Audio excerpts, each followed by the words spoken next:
So there's not much to see in terms of scenery on the way up here, but I'll go ahead and give y'all just a brief history of the area. We packed up and headed to Land Between the Lakes National Recreation Area. It's about an hour and a half drive from Nashville, Tennessee, and it's a national recreation area that's in parts of Kentucky and Tennessee, located between Lake Barkley and Kentucky Lake.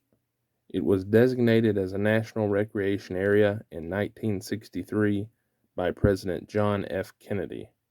Because this project would result in flooding of several low-lying areas, TVA condemned numerous properties and forced around 800 families to move away from their home. As a result of the flooding, there were entire towns such as Birmingham, Kentucky, that were completely flooded and are now underwater. Some residents were very angry that they had to move, while other residents were very happy and excited to be able to move from such a remote location. The project called for a new dam and the evacuation of residents from the entire area, which is formally called Between the Rivers. Not all of the area was intended to be flooded. The area was to be developed as the Land Between the Lakes National Recreation Area. The goal was to produce a multi-use approach to recreational lands. The United States Army Corps of Engineers constructed a dam on the Cumberland, producing another lake. It was planned to be the same elevation as Kentucky Lake, and the two rivers were to be connected by a canal that did not require locks. This project was intended to lessen the shipping distances for goods going from the Cumberland Valley to ports on the Gulf of Mexico. The dam on the Cumberland, resulting in Lake Barkley, and a canal were completed in the 1960s. The lake was named after Alban W. Barkley, a Kentucky politician who had served as vice president under President Harry S. Truman. Unlike a national park, there would be areas where hunting would be allowed. Plans for the recreational area included attractions such as a bison range, as the mammal had historically been present on the prairie in this area. In addition, a reconstructed 1850s-style farm called the Home Place was to be operated as a living museum with on-site staff in period costume simulating life on the farm and also using period agricultural techniques. Both of these attractions were added in the 1970s. The project required the abandonment of the communities of Tharp, Tennessee, Model, Tennessee, and Golden Pond, Kentucky. The remains of a former iron furnace manned in the 1850s is about all that remains of Model, Tennessee. The former site of Golden Pond, Kentucky is now occupied by the headquarters of the recreational area and retains the postal address for it. At this site, there's a museum, a planetarium, and an environmental educational area.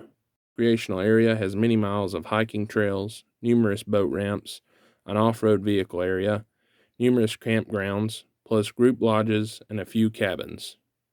Beginning in the 1970s, the 700-acre elk and bison prairie enclosure was developed. In preparation, TVA conducted prescribed burns to encourage the expansion of the remnant patches of native prairie, which had been overcrowded by the growth of oak and hickory forests. After the area was burned and reseeded with grasses, elk from the Elk Island National Park of Canada and American bison were brought to the prairie. In the 1990s, TVA decided to withdraw from activities requiring direct taxpayer funding, and in 1998, the U.S. Congress authorized transfer of operation of the area to the U.S. Forest Service.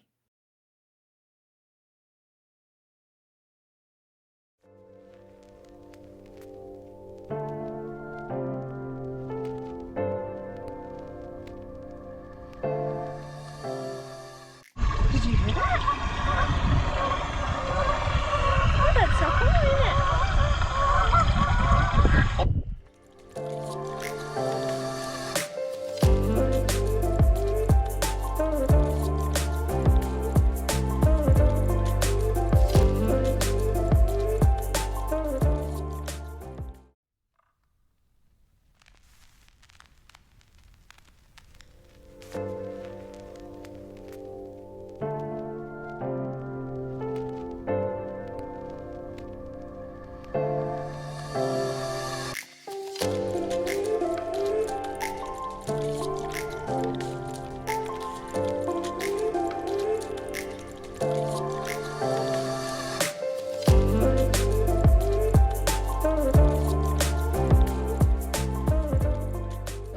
Do you love picking my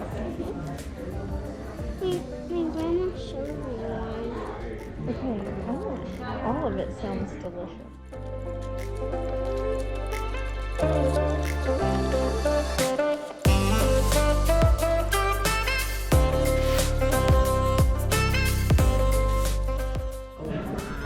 That's delicious. Is it any good? Oh, how good. I'm glad you.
So after a late lunch and a quick hike, we decided to head back home to Nashville, Tennessee.